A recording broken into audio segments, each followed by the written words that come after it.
کہ اللہ کے نبی اپنی مسجد میں اپنے حجرے سے نکل کر، جو مسجد کے بالکل ساتھ تھا، اپنے حجرے سے نکل کر حضرت عائشہ رضی اللہ تعالی عنہا کے حجرے سے نکل کر مسجد تک جانے کے قابل نہیں تھے۔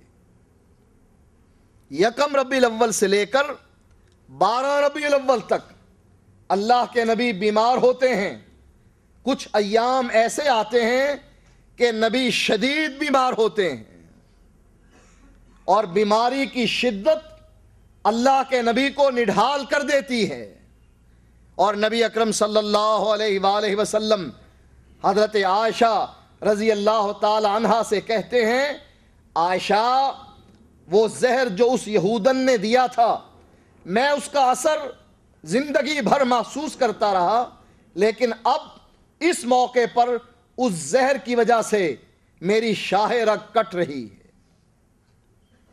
نبی اکرم صلی اللہ علیہ وآلہ وسلم کی حالت ان 12 ایام میں ایک دن ایسی بھی آئی کہ اللہ کے نبی اپنا ایک ہاتھ حضرت عباس کے کندھے پر رکھتے ہیں اور دوسرا ہاتھ حضرت علی کے کندھے پر رکھتے ہیں، مسجد میں جانے کی تیاری کرتے ہیں تاکہ منبر پر بیٹھیں، اپنے آپ کو لوگوں کے سامنے پیش کریں اور ان سے کہیں کہ میں نے تم میں زندگی کا ایک حصہ گزارا ہے، اگر میں نے کسی سے زیادتی کی ہو تو مجھ سے آج وہ زیادتی کا بدلہ لے لے، اگر کسی کا مال دبایا ہے، میرے پاس اس کی کوئی رقم ہے، وہ مال مجھ سے لے لے، اگر میں نے اس کی بے عزتی کی ہے، آج میں موجود ہوں، میری بے عزتی کر لے، کل قیامت کے دن رب کے دربار میں کھڑے ہو کر میرے دامن کو نہ پکڑے۔ اس غرض سے اللہ کے نبی ایک ہاتھ حضرت فضل بن عباس کے کندھے پر اور دوسرا ہاتھ حضرت علی رضی اللہ تعالیٰ عنہ کے کندھے پر رکھ کر مسجد نبوی تشریف لے جا رہے ہیں، اور صحابی بیان کرتے ہیں کہ اللہ کے نبی علیہ السلام کی حالت یہ ہے کہ آپ کے پاؤں آپ کا وزن نہیں اٹھا رہے ہیں، بلکہ آپ کے پاؤں زمین پر گھسٹ رہے ہیں، اور زمین پر گھسٹتے ہوئے پاؤں صحابی دیکھ رہا ہے۔ اس حالت میں اللہ کے نبی مسجد میں تشریف لے جاتے ہیں اور منبر پر بیٹھ کر خطبہ دیتے ہیں۔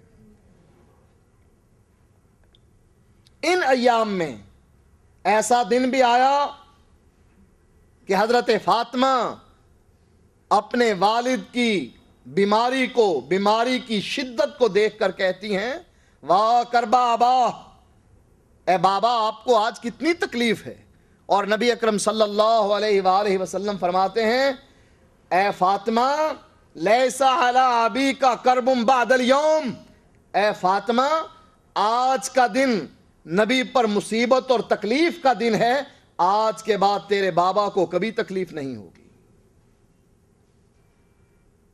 انہی دنوں میں نبی اکرم صلی اللہ علیہ وآلہ وسلم فرماتے ہیں کہ اللہ تعالیٰ نے ایک بندے کو اختیار دیا ہے، چاہے تو اس دنیا میں رہے اور دنیا کی نعمتوں کو استعمال کرے، اور چاہے اللہ کے پاس آ جائے، جو کچھ اللہ کے پاس ہے وہ لے لے۔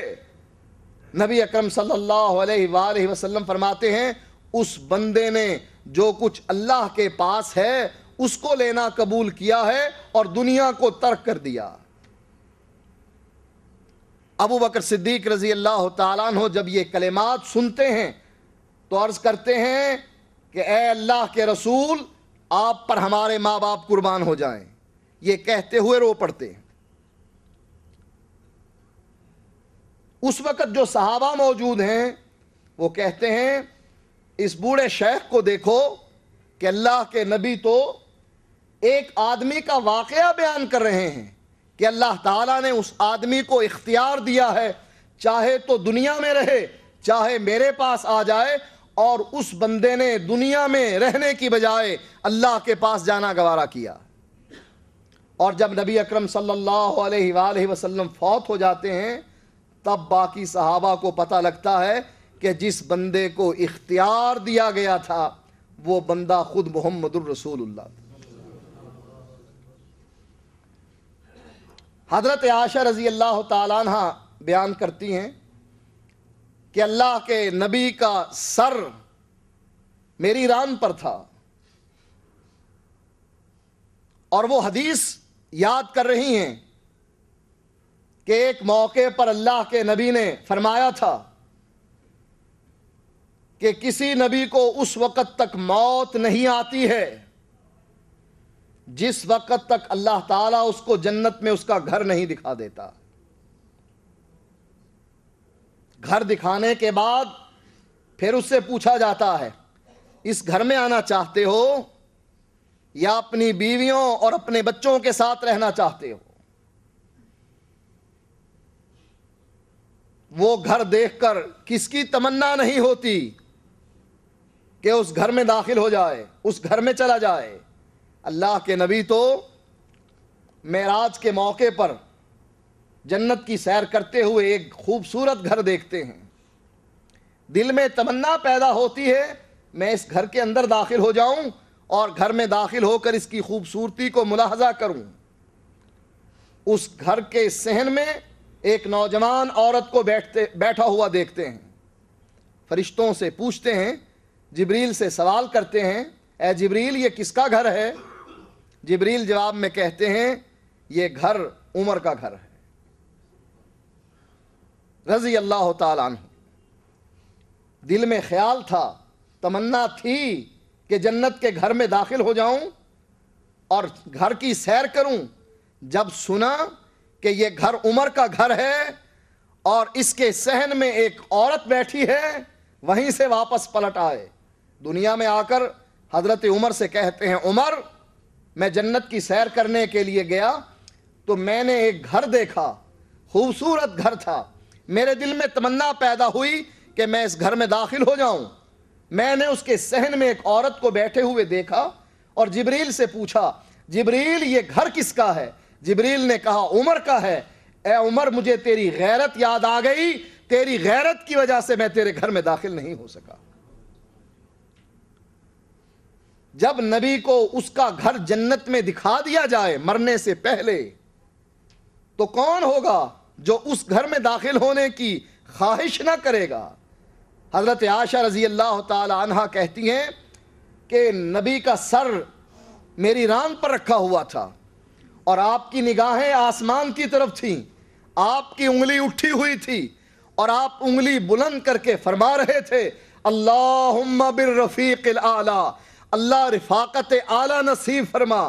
حضرت عائشہ فرماتی ہیں کہ میں پہچان گئی اور جان گئی کہ جو حدیث اللہ کے نبی اس وقت بیان کر رہے تھے جب آپ صحت مند تھے کہ ہر نبی کو مرنے سے پہلے اس کا گھر اس کو جنت میں دکھا دیا جاتا ہے, اللہ کے نبی کو بھی آپ کا گھر جنت میں دکھا دیا گیا ہے. اور اللہ کے نبی اب فرما رہے ہیں, اللہم بالرفیق الاعلی, اللہ رفاقت اعلی نصیب فرما. زبان پر یہ کلمات اللہ کے نبی ادا کر رہے ہیں, انگلی اٹھی ہوئی ہے, آہستہ آہستہ ہاتھ نیچے گرتا ہے اور اللہ کے نبی کی روح قبض ہو جاتی ہے. ہم نے جشن کس دن منایا؟ 1 ربیع الاول سے لے کر 12 ربیع الاول تک, جس دن نبی کی شاہ رگ زہر کی وجہ سے کٹ رہی تھی, جس دن حضرت فاطمہ رضی اللہ تعالی عنہا اپنے باپ کی تکلیف کو دیکھ کر کہہ رہی تھیں, واہ کربا آبا. جن ایام میں حضرت فاطمہ رضی اللہ تعالی عنہا کہتی تھیں اپنے باپ کو مخاطب کر کے, من جنت الفردوس ماوا, آپ کا ٹھکانہ جنت ہے, الی جبریل ننعا. بابا آپ کی وفات کی خبر ہم جبریل کو دیتے ہیں.